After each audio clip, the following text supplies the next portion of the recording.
rencana keuangan itu? Rencana keuangan adalah pengalokasian dari penghasilan. Pengalokasian untuk kebutuhan belanja, membayar tagihan, investasi, dan simpanan. Nah, rencana keuangan yang saat itu seperti apa sih? Tentunya pengalokasian yang tepat sasaran serta memiliki tujuan penghematan. Mengapa kita perlu untuk merencanakan keuangan? Karena dengan melakukan perencanaan keuangan, kita bisa memilah-milah hasil dari penghasilan kita untuk membeli kebutuhan sehari-hari, untuk belanja, dan lain-lain.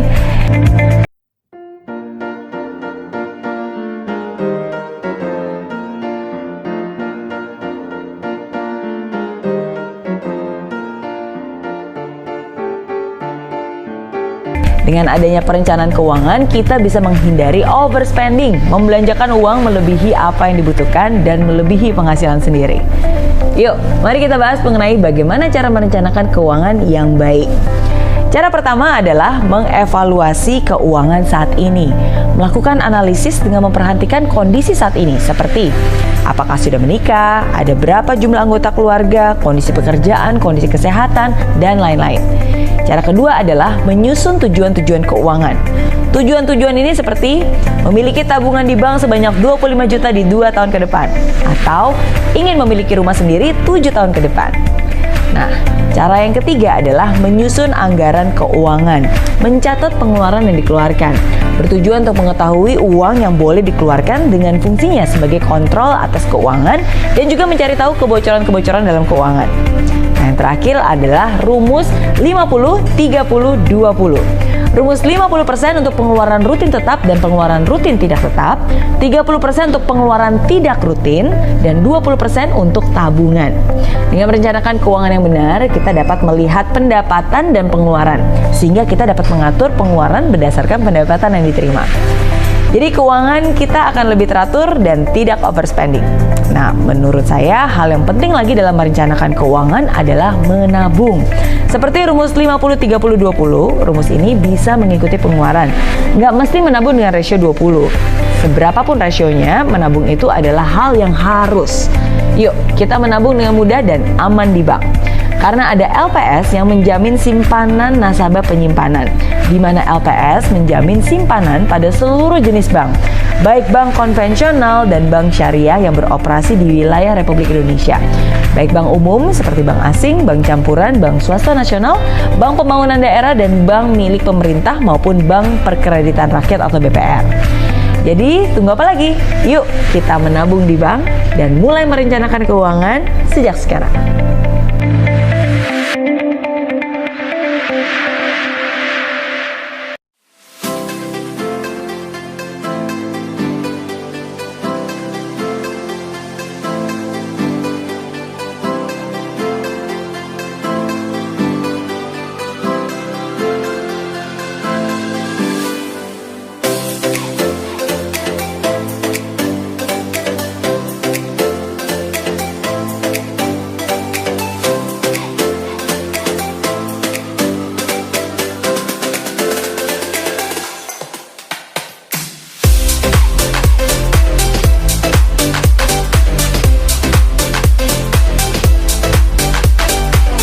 Assalamualaikum warahmatullahi wabarakatuh. Perkenalkan, nama saya Nurul Febri Melia, NPM 1756002.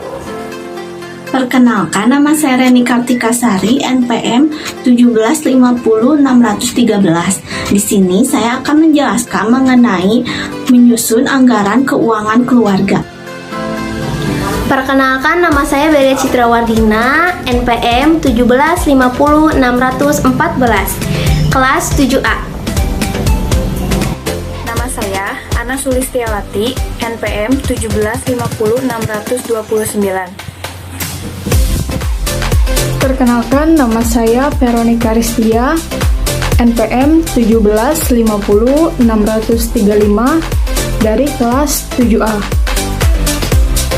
Perkenalkan, nama saya Husni Aulia, NPM 1850654. Assalamualaikum warahmatullahi wabarakatuh. Nama saya Saprima Nurulita, NPM 1850665. Senduk menjelaskan bahwa manajemen keuangan pribadi meliputi keputusan tentang: pertama, membeli dan memiliki sebanyak mungkin harta produktif. Contoh dari harta produktif adalah emas, properti dan bisnis. Caranya Anda mencatat apa saja harta produktif yang ingin Anda miliki, dan saat Anda memiliki gaji, Anda lebih memprioritaskan untuk membeli atau mendapatkan harta produktif itu sebelum membeli kebutuhan konsumtif lainnya. Yang kedua, atur pengeluaran Anda. Intinya, bagaimana kita bijak dalam menggunakan uang. Caranya, Anda harus menahan diri Anda sendiri untuk tidak membeli barang yang sekiranya tidak dibutuhkan atau hanya ingin sesaat saja. Kita harus memprioritaskan apa yang menjadi kebutuhan utama kita. Yang ketiga, hati-hati dengan hutang. Anda harus tahu kapan waktunya untuk berhutang dan kapan waktunya untuk tidak berhutang. Yang keempat, sisihkan untuk masa depan.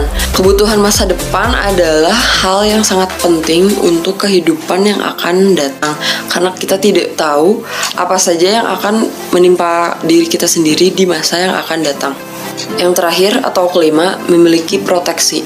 Proteksi di sini berupa asuransi, entah itu asuransi jiwa, asuransi kesehatan, asuransi kerugian. Dengan memiliki asuransi, kita memiliki dana cadangan jangka pendek jika sewaktu-waktu usaha atau bisnis kita bangkrut atau mengalami kerugian. Setidaknya dengan memiliki asuransi, kita memiliki penghasilan di luar dari gaji atau penghasilan dari usaha yang mengalami kebangkrutan atau kerugian. Menyusun anggaran keuangan keluarga. Seorang wirausaha harus pintar dalam mengatur keuangan keluarga atau mengatur keuangan rumah tangga. Karena jika tidak pintar mengolah keuangan, keluarga akan banyak mengalami permasalahan. Masalah utama sebuah keluarga yang selalu ada biasanya seputar masalah keuangan, yaitu karena kekurangan uang atau karena bingung bagaimana mengatur uang yang penghasilannya pas-pasan, sedangkan kebutuhan selalu melebihi pemasukan. Mengatur anggaran rumah tangga adalah hal yang sulit apabila tidak berhati-hati untuk menggunakan anggaran rumah tangga tersebut. Karena apabila salah dalam mengaturnya, akan berdampak pada perekonomian keluarga di kemudian hari. Bisa juga dalam jangka panjang di dalam kehidupan rumah tangga. Untuk menyelesaikan masalah tersebut, maka kata kuncinya adalah bagaimana mengatur keuangan keluarga dengan cerdas, cermat, dan sebaik-baiknya. Mengatur keuangan keluarga berarti adalah menyusun anggaran untuk keluarga. Oleh karena itu, sebagai seorang wirausaha, diperlukan kemampuan untuk mengelola keuangan keluarga, khususnya anggaran. Anggaran diperlukan agar pengaturan arus kas keuangan keluarga dapat menjadi stabil dan dapat meningkatkan kesejahteraan keluarga. Materi selanjutnya yaitu manajemen keuangan usaha. Sebagai seorang wirausahawan, kita dituntut untuk lebih bijak dan disiplin dalam mengelola keuangan. Kita harus mampu memisahkan antara keuangan usaha dengan keuangan pribadi. Manajemen keuangan merupakan manajemen terhadap fungsi-fungsi dana atau keuangan. Fungsi-fungsi keuangan tersebut meliputi bagaimana memperoleh dana dan bagaimana menggunakan dana tersebut. Dalam hal ini, manajer keuangan berkepentingan dengan penentuan jumlah aktivitas atau aset yang layak dari investasi pada berbagai aktivitas dan memilih sumber-sumber dana untuk membelanjai aktivitas tersebut. Manajemen keuangan berhubungan dengan 3 aktivitas fungsi utama, yaitu ada allocation of funds atau aktivitas penggunaan dana yang merupakan aktivitas untuk menginvestasikan dana pada berbagai aktivitas. Yang kedua, raising of funds atau aktivitas memperoleh dana, yaitu aktivitas untuk mendapatkan sumber dana yang baik dari sumber internal perusahaan maupun sumber eksternal perusahaan, termasuk juga politik dividen. Yang ketiga, ada manajemen aset atau aktivitas pengelolaan aktivitas, yaitu setelah dana diperoleh dan dialokasikan dalam bentuk aktivitas-aktivitas, selanjutnya dana tersebut harus dikelola seefisien mungkin. Di sini saya akan menjelaskan materi tentang aktivitas penggunaan dana, yaitu aktivitas menginvestasikan dana pada berbagai aktivitas yang dikenal sebagai portofolio. Tujuannya untuk mengurangi resiko bagi pihak yang memegang portofolio.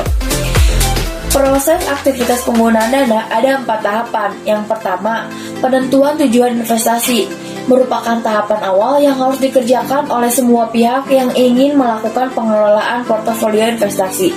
Pada tahapan ini, wirausaha harus memahami resiko besarnya yang ditolerir oleh wirausaha atas portofolio investasi yang dimilikinya. Yang kedua, yaitu ekspektasi pasar. Bila ekspektasi pasar terlalu rendah atau terlalu tinggi dan tidak sesuai dengan tujuan wirausaha, maka wirausaha harus merevisi ulang tujuannya agar sesuai dengan keadaan pasar. Tahapan yang ketiga adalah membangun portofolio. Pada tahap ini, wirausaha memilih, membeli, dan menjual instrumen investasi yang sesuai dengan keinginan wirausaha. Ketika wirausaha melakukan riset mengenai keadaan pasar, maka wirausaha sudah tahu aset finansial yang menjadi portofolio wirausaha. Dan yang keempat merupakan evaluasi kerja. Kepuasan wirausaha akan terjadi bila tingkat pengembalian portofolio lebih tinggi dari tingkat pengembalian patokan. Ini juga menunjukkan keahlian wirausaha terlihat baik dari segi alokasi aset, pemilihan instrumen, dan kemampuan market timing. Perolehan dana. Nah, untuk memulai suatu usaha, pada dasarnya sumber permodalan dapat diperoleh melalui modal sendiri dan pinjaman bank. Nah, modal sendiri di sini yaitu merupakan cara yang paling mudah karena sumber pembiayaan sendiri dapat diperoleh dari tabungan, dana cadangan, atau mempergunakan aset yang tidak produktif. Nah, sedangkan pinjaman bank yaitu apabila modal sendiri tidak cukup dapat memenuhi kebutuhan modal dengan meminjam dari bank. Nah, ada 3 jenis kredit perbankan, yaitu yang pertama ada kredit usaha, kredit konsumsi, dan yang terakhir adalah kredit serbaguna. Kredit usaha di sini yaitu kredit yang ditunjukkan untuk membiayai suatu usaha yang produktif. Nah, yang kedua di sini yaitu kredit konsumsi, yaitu kredit yang digunakan untuk membeli sesuatu yang sifatnya konsumtif. Contohnya, membeli rumah atau kendaraan pribadi. Yang ketiga adalah kredit serbaguna, yaitu kredit yang bisa digunakan untuk tujuan konsumsi maupun usaha. Nah, salah satu tantangan bagi wirausaha adalah memilih antara menggunakan modal sendiri atau menggunakan dana pinjaman. Selanjutnya, saya akan menjelaskan materi mengenai aktivitas pengelolaan dana. Nah, yang pertama, memisahkan uang pribadi dan usaha. Dalam memiliki usaha, jangan pernah mencampurkan antara uang pribadi dengan uang perusahaan. Masih banyak pengusaha yang mencampur antara keuangan pribadi dengan keuangan perusahaannya, seperti rekening atas namanya, juga rekening atas nama perusahaannya. Untuk sebaiknya, pisahkanlah antara rekening pribadi dengan rekening perusahaan. Dengan memisahkan uang pribadi dan uang usaha, maka dapat melindungi uang bisnis kita atau uang usaha kita karena di dalamnya mencantumkan catatan mengenai transaksi dan saldo bisnis kita. Juga dapat menganalisa sumber penghasilan dan memonitor kemana uang mengalir. Informasi mengenai transaksi pengeluaran sehingga tepat tujuan dan dapat mengendalikan biaya serta pengeluaran kas. Yang kedua, aktivitas pengelolaan dana yaitu kita harus memastikan sistem pencatatan yang rapi dan teratur sesuai dengan kaidah akuntansi. Setiap transaksi dicatat dalam jurnal harian, buku besar, laporan laba rugi, dan neraca. Ini bermanfaat untuk mengetahui besarnya keuntungan atau kerugian. Hal ini bisa disebut sebagai hal terpenting dalam menjalankan sebuah usaha. Karena memang dalam menjalankan sebuah bisnis yang dicari adalah keuntungan. Jika terjadi kerugian, maka haruslah kita segera mencari solusinya agar tidak mengalami hal yang tidak diinginkan oleh kita, seperti berakhirnya usaha yang kita telah jalankan. Lalu, mengetahui setiap transaksi yang dilakukan oleh perusahaan. Dalam hal ini, dibutuhkan ketelitian untuk melakukan pencatatan. Pencatatan yang diteliti dan rapi sangatlah memberikan pengaruh terhadap keberlangsungan bisnis. Dengan mengetahui transaksi apa saja yang ada pada hari itu, maka akan diketahui bagaimana distribusi uang pada hari itu. Lalu, aktivitas pengelolaan dana yang ketiga adalah melakukan manajemen kas, yang dimana dalam melakukan manajemen kas diperlukan usaha mengoptimalkan aset guna untuk memastikan bahwa semua tagihan akan dapat dibayarkan dengan baik. Tujuannya agar untuk mengetahui atau untuk mempertimbangkan resiko dana imbal hasil supaya dapat terjadi keseimbangan antara banyak dikitnya kas yang dimiliki oleh suatu perusahaan dan untuk menjaga likuiditas dan jumlah kas yang harus tersedia dalam perusahaan. Lalu, aktivitas pengelolaan dana yang keempat adalah melakukan evaluasi setiap bulan terkait dengan keuangan, yaitu realisasi, produksi, dan penerimaan, realisasi biaya, serta realisasi persediaan, jumlah utang piutang, dan kondisi kas. Ada beberapa aspek yang harus diperhatikan dalam penggunaan biaya. Di antaranya, yang pertama ada biaya awal. Biaya awal adalah biaya keseluruhan yang dikeluarkan untuk pendanaan bangunan atau pendirian usaha yang biasa disebut dengan modal awal. Yang kedua ada proyeksi atau rancangan usaha. Di proyeksi atau rancangan usaha ini ada 3 kegiatan yang biasa dilakukan, seperti yang pertama pembukaan neraca harian. Selanjutnya ada proyeksi atau rancangan neraca pendapatan. Terakhir ada proyeksi atau rancangan neraca aliran kas. Ketiga, ada kriteria penilaian investasi. Penilaian investasi dilakukan untuk mengetahui seberapa besar manfaat dari usaha yang dilakukan. Ada 3 jenis modal yang harus dimiliki oleh calon wirausahawan. Yang pertama itu ada modal investasi awal. Modal investasi awal ini adalah modal yang diperlukan di awal usaha, biasanya digunakan untuk jangka panjang. Selanjutnya ada modal kerja. Modal kerja adalah modal yang harus dikeluarkan untuk membeli atau membuat barang dan jasa yang akan kita hasilkan. Selanjutnya ada modal operasional. Modal operasional ini adalah modal yang harus dikeluarkan untuk membayar biaya operasional bulanan dari usaha yang kita buat. Terima kasih. Sekian dari kelompok kami. Mohon maaf apabila ada kesalahan. Wabillahi taufiq wal hidayah. Wassalamualaikum warahmatullahi wabarakatuh.